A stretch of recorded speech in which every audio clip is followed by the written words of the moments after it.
Hello there you guys, welcome to one of my videos. Manchester United are confident of a new Marcus Rashford contract. Marcus Rashford is expected to receive an increase on his £200,000 a week salary. Manchester United are reluctant to go above £300,000. Revert back to last year, Man United extended Marcus Rashford's contract by 1 year, so he's under contract with the club until 2024.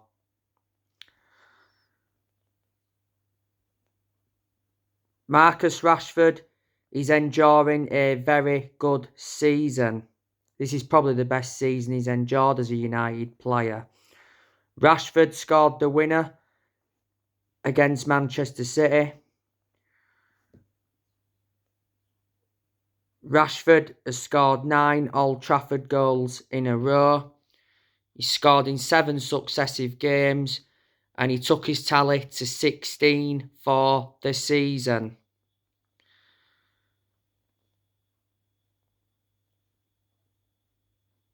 Don't forget, VAR check cleared Rashford from being offside. In the build-up to the Bruno Fernandes equaliser against City, a lot of people said Rashford was offside. Rashford did not touch the ball, but he did interfere with play. Marcus Rashford has been part of the club for a long time. He risen up our academy. He's been a Man United player since the age of 7, and he broke into our senior squad back in 2016. For such a long time, PSG have been interested in signing Rashford. Now, I want to give you some news regarding Scott McTominay. So, Newcastle have expressed an interest in Scott McTominay. Manchester United want 30 million. Scott McTominay is worried about his lack of game time under Erik Ten Hag. Scott McTominay is not one of Man United's first choice centre midfielders following the arrivals of Casemiro and Christian Eriksen. And even Fred is preferred to Scott McTominay.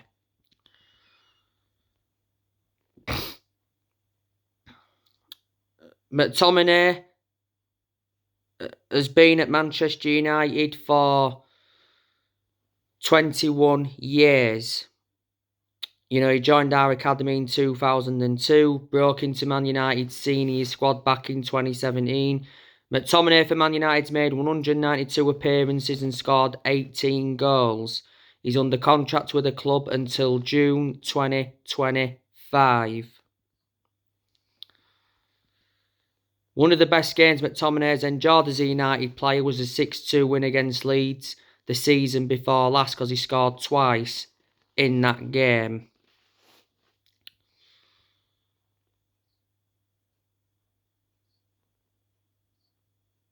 Now, Erik Ten Hag wants to sign 3 Ajax stars at Manchester United. That's Jurgen Timber, Devane Wrench and Kenneth Taylor.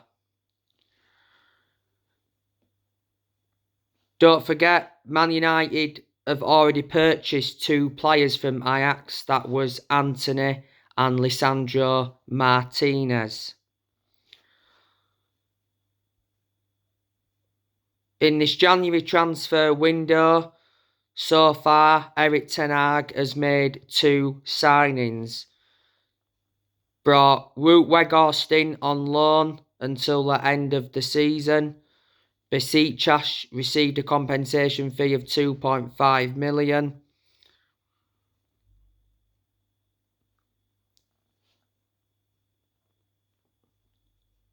Not so long ago, Wout Weghorst's shirt number was confirmed. He's wearing the number 27 shirt, and not so long ago he trained with Man United for the first time. Wout Weghorst, could make his debut against Palace tomorrow. Couldn't make his debut against City because he didn't make it in time. Wout Weghorst was on loan at Besiktas before. He was at Burnley. Burnley got him in January 2022, which was last year. Burnley got him from Wolfsburg for 12 million. And Ten Hag also brought Jack Butland in on loan until the end of the season.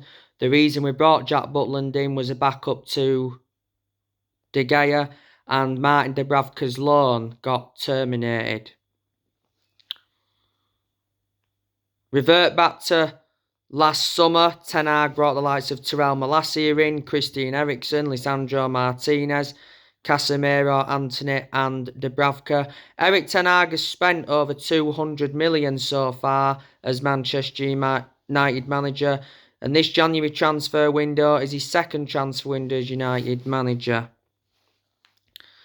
Let me put into the equation.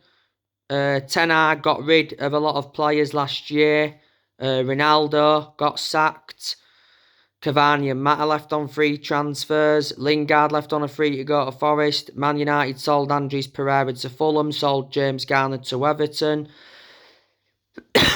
Let Pogba and Matic go on free transfers. Pogba went back to Juventus and Matic went to Roma.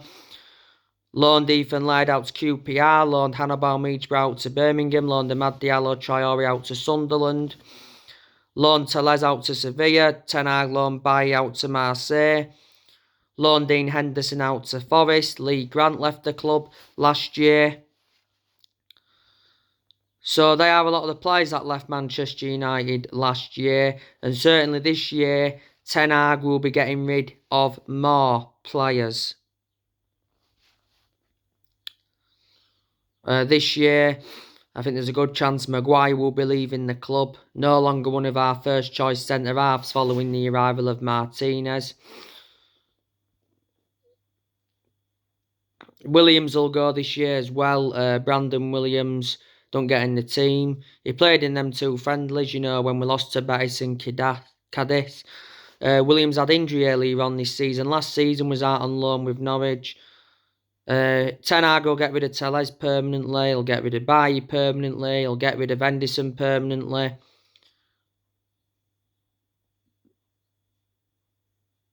He'll get rid of Tuanzebe. Tuanzebe don't get in the team, plus he's out with injury at the moment. Don't forget he enjoyed 3 loan spells with Aston Villa at one point.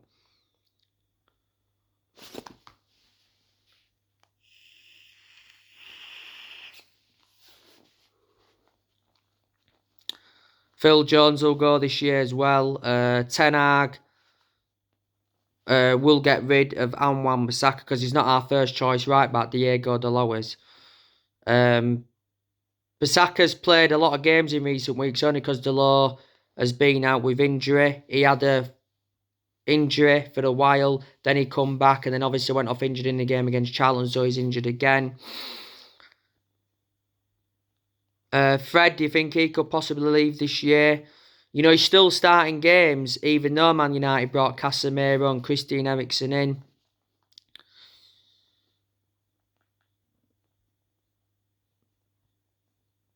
Tom Heaton, he's another one who I think will be leaving this year because obviously Tom Heaton is Manchester United's third choice goalkeeper. So there you go. After the 2-1 win against Manchester City, Ten Hag mentioned quite a few things. He said Man United are not dreaming of a Premier League title. He did mention that all players were brilliant against City. And Erik Ten Hag did suggest that Man United's transfer business is done after signing Wout Weghorst on loan. Manchester United look a much better team under Ten Hag. It has frustrated me though because it's took Man United a good, 7 years at least to find the correct manager. You know, this is Erik ten Hag's first full season as United manager. Like I've said, his expectations this season is to get United a top 4 finish. And I think Man United will finish in the top 4 this season. We are 4th at the moment. And if Ten Hag could win a trophy this season, that'd be even better because we've not won a domestic trophy since 2017. And Ten Hag said, I want to win a trophy. We've got a very good chance of winning the Carabao Cup. Man United are in the semi-finals and do play Nottingham Forest. You know, Ten Hag, replaced Ralph Rangnick last year. He's Man United's 5th permanent manager since Ferguson. And last year he got named Premier League Player of the Month. Premier League Manager of the Month. Don't forget, Ten Hag was the one that recommended Mitchell van der Gaag and Steve McLaren in. But, I'm convinced that Man United Ten Hag will replicate what he produced at Ajax. Because look what he did at Ajax. He developed the young players well. He won Eredivisie titles. He won some Dutch Cups. And back in 2019, he guided Ajax to the Champions League semi-finals. I said, though, didn't I? The Dutch League is totally different to the Premier League.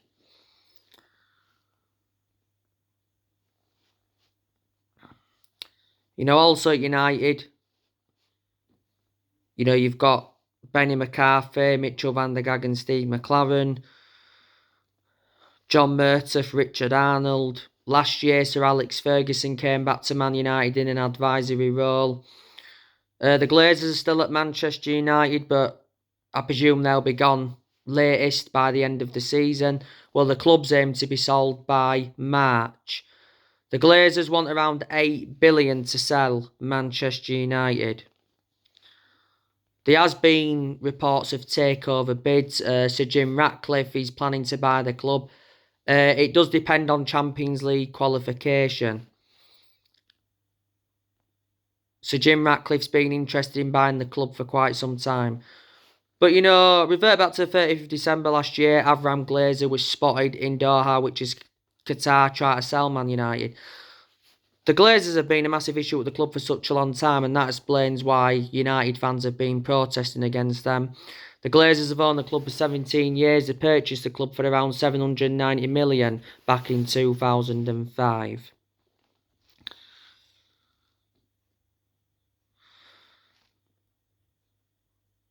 Man United have let 5 managers go since Ferguson. That was Moyes, Van Gaal, Mourinho, Ole Gunnar Solskjaer and Ralph Rangnick. As you all know, Manchester United do play Crystal Palace tomorrow night at Selhurst Park. Expecting Man United to win. Man United are coming into the game on the back of a 2-1 win against Man City at Old Trafford. Man United have won the last 9 games in a row. And we've only lost 1 of our last 19 in all competitions. So we are in very good form.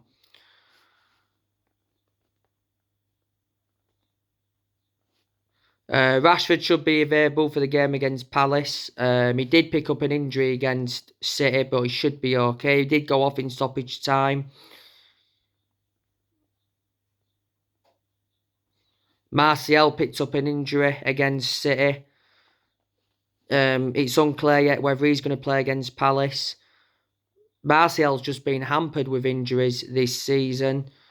Van der Beek, as you all know, he's out for the rest of the season with a knee injury. Ten Hag confirmed that prior to the City game.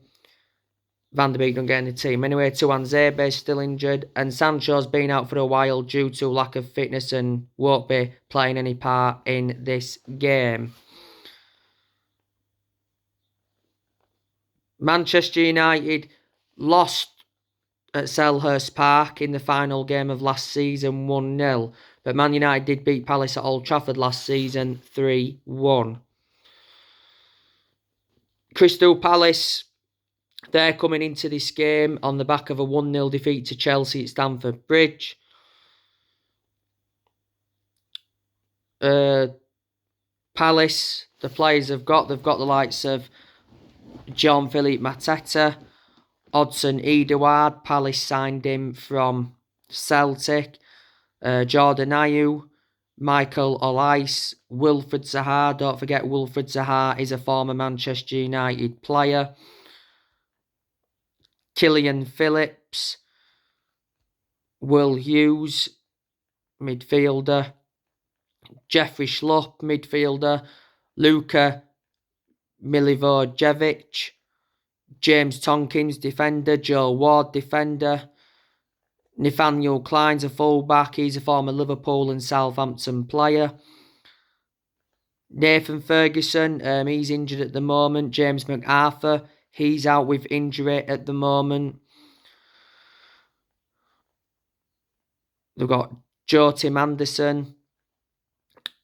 One of the goalkeepers Crystal Palace have got, and that's Sam Johnstone. He's the former Man United goalkeeper. Let me put into the equation that Crystal Palace have lost players as well.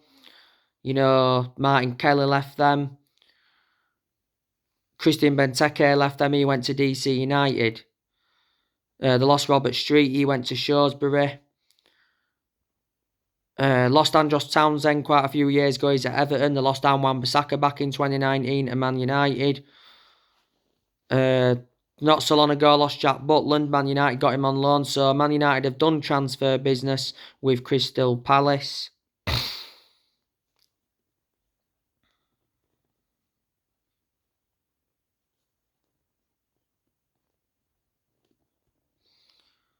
So yeah, so there are quite a few of the players that Crystal Palace have lost. You know, the Crystal Palace manager is Patrick Vieira. He's under contract to Palace till 2024. He's been the Palace manager for over a year. He got appointed in as the Palace manager back in July 2021. Before, you know, Vieira managed Nice in France. Before then managed New York City. And before he's managed Man City's under 19s. Before then, Vieira, Palace had Roy Hodgson. Roy Hodgson left Palace, was it the season before last? Then obviously he then went to become the Watford manager. But yeah, this game against Crystal Palace is a rearranged game because Man United were supposed to be playing Crystal Palace last year, but the game got postponed following the death of Queen Elizabeth. On my next video, I will be giving you my predicted 11 for the game. So anyway, guys, that's everything to update you with. Drop your comments, likes below on the channel if you do consider subscribe as always, and take care. God bless.